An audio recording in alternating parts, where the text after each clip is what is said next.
हमारा टॉपिक है वाद्य का अध्ययन। पहला है इसमें वायलिन। बेला या वायलिन। वायलिन अपने आधुनिक रूप में पूर्ण रूपेण विदेशी वाद्य है। भारत में विशेषकर दक्षिण में इसका प्रचलन बहुत बढ़ गया है। यह वाद्य अपनी वैज्ञानिक बनावट, मधुर ध्वनि, स्वतंत्र वादन एवं संगीत में अनुकूलता तथा अंगीकार किए जाने में सुविधा आदि अनेक विशेषताओं के कारण न केवल दक्षिण भारत अपितु संपूर्ण भारत में शीघ्रता से प्रचलित हो रहा है। इसका आकार छोटा एवं ग्रहण करने में सुविधाजनक होने के कारण नई पीढ़ी के संगीत प्रेमियों ने इसे सीखना उत्तम समझा है। भारतीय संगीत में बेला वाद्य का प्रचलन अति आधुनिक अर्थात 60 या 70 वर्ष ही है। कहा जाता है कि दक्षिण के प्रसिद्ध मुत्तुस्वामी दीक्षितर के भाई बालूस्वामी दीक्षितर ने मद्रास में उस समय के गवर्नर पिगोट के लिए नियुक्त बैंड वादकों में से एक से बेला वादन सर्वप्रथम सीखा तथा उनके शिष्य वडिवेलु ने त्रावणकोर के दरबारी संगीतज्ञ बने। इस वाद्य को दक्षिण में लोकप्रिय बनाया। कर्नाटकीय संगीत ने इस वाद्य को अंगीकार कर इतना अधिक प्रचलित किया कि आज वहाँ कोई भी संगीत आयोजन इस वाद्य की संगति के बिना संपन्न होना असंभव है। इस वाद्य का घर घर में प्रचलन भारत द्वारा पाश्चात्य सांगीतिक प्रभावों को आत्मसात कर अपने अनुकूल बना लेने का उत्तम उदाहरण है।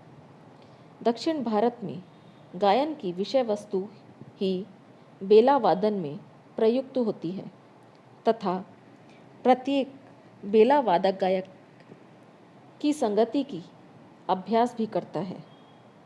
परिणाम स्वरूप उनका गायन एवं वादन दोनों विशुद्ध गायकी के अंग होते हैं।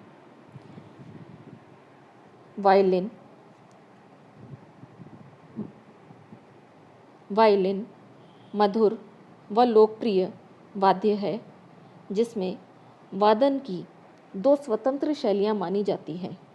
प्रथम गायन शैली तथा द्वितीय गत शैली। ख्याल अंग से मीड़, मुर्की, आलाप तथा तान आदि प्रकार का दर्शन जिस वाद्य वादन के द्वारा होता है उसे गायन शैली कहते हैं। गत शैली में उक्त अंगों का प्रदर्शन गौण रहता है व गज के माध्यम से झाला, कंपन, ताने तथा गमक आदि बजाए जाते हैं, जहाँ गज प्रक्रिया प्रमुख होती है। वायलिन के गायक की संगति करना अत्यंत कठिन है। बेला वादक को संगति में कुशलता प्राप्त करने के लिए यह आवश्यक होता है कि वह स्वयं भी गायकी अंग का ही अभ्यास करे तथा अनुकरण या संगत करने का भी अभ्यास करे। कठिन साधना एवं अनुकरण करने की क्षमता के विकास द्वारा यह संभव होता है। गायन में स्वर की निरंतरता की भांति बेला वादन में भी स्वर की निरंतरता एक ही तार पर अथवा एक बार के गज संचालन में अधिकाधिक स्वर उत्पन्न करने की सामर्थ्य कुशल गज संचालन की शिक्षा एवं साधना के द्वारा ही संभव हो जाते हैं। वायलिन के अंगों का वर्णन। पहला है बॉडी। इस वाद्य का शरीर पतली प्लाईवुड का बना होता है और इसका अंतर्भाग पोला होता है। दूसरा है रिब्स। शरीर के चारों ओर प्लाईवुड के अनेक पतले टुकड़ों से बेली व रिब्स का जोड़ किया जाकर अंतर्भाग को खोखला अथवा पोला बनाया जाता है। थर्ड है साउंड पोस्ट।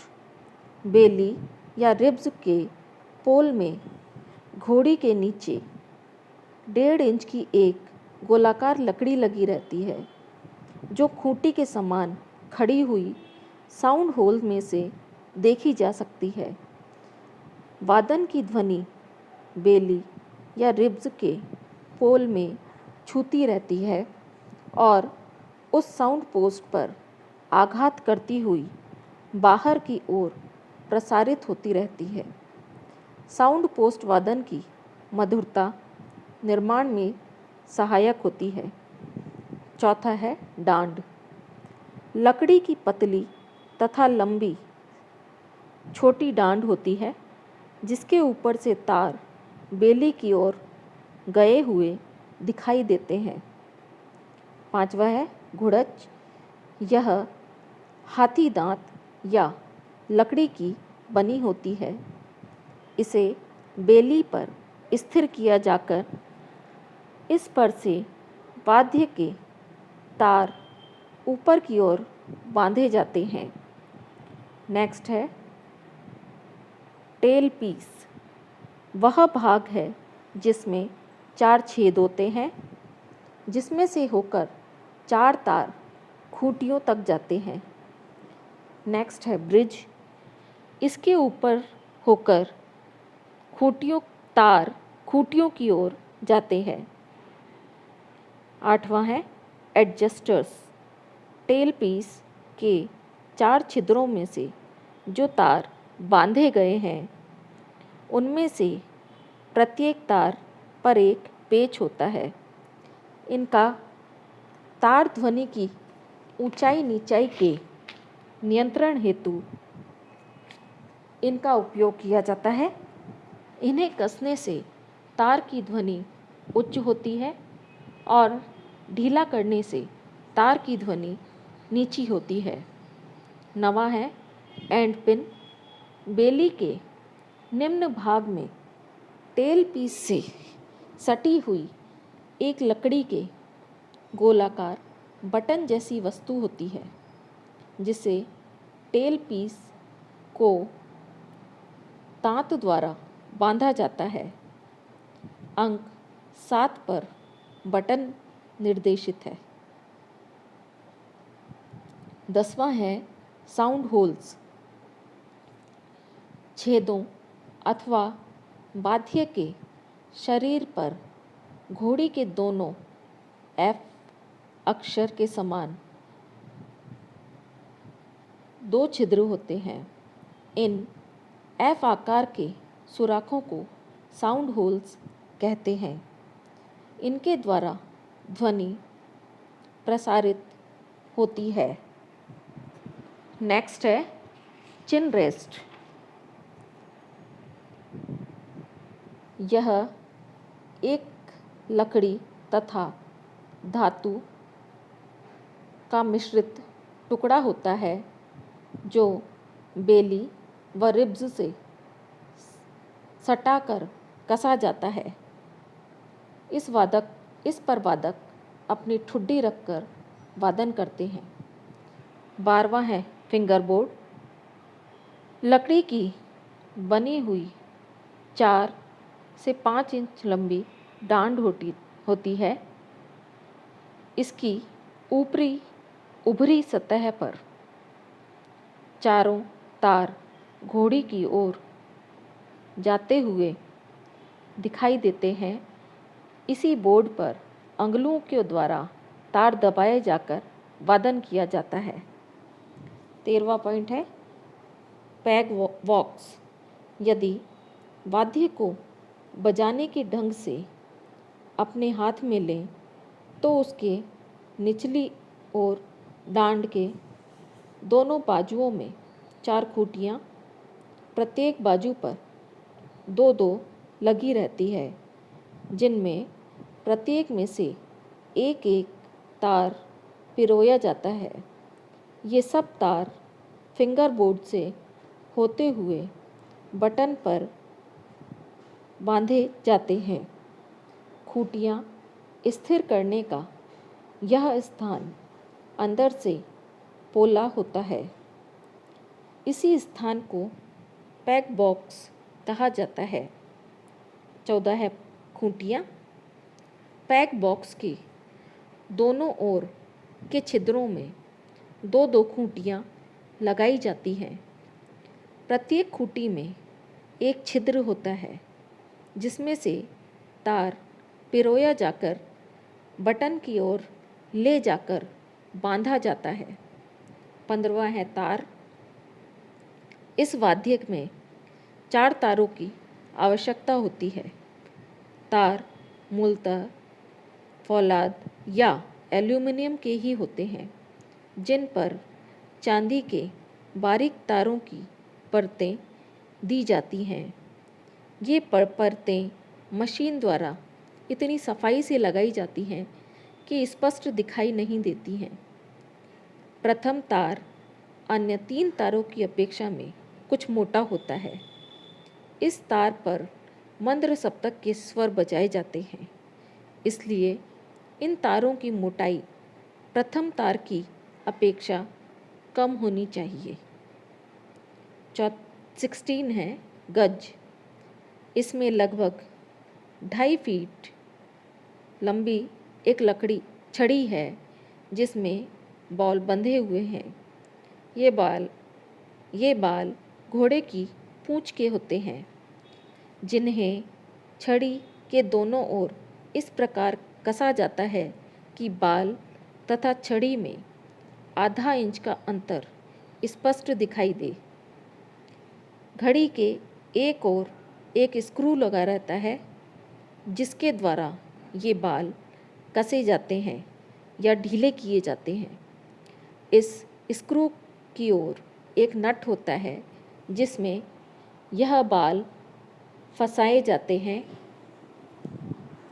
नट व स्क्रू के स्थान से कुछ दूरी पर गज को पकड़ने का स्थान होता है, जिसे हेड कहते हैं।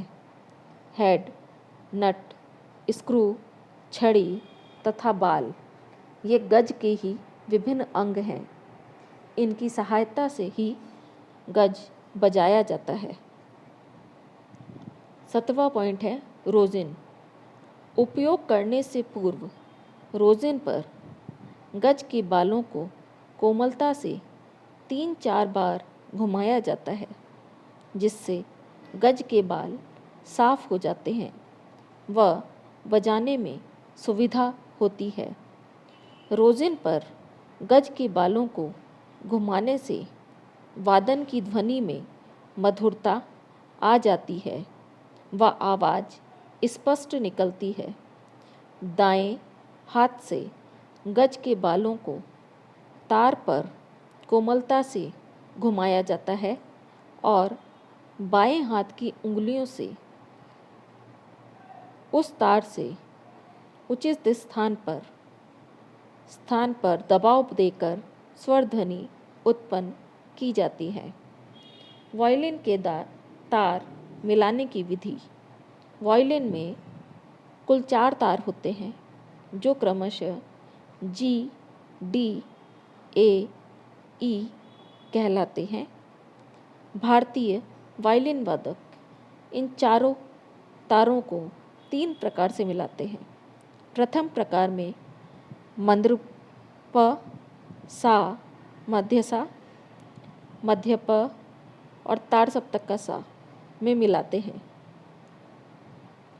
दूसरे प्रकार में सा प मिलता है, यानी पहले दोनों मंद्र सप्तक के षडज और पंचम और बाद में बाकी 2 तार मध्य सप्तक के षडज पंचम।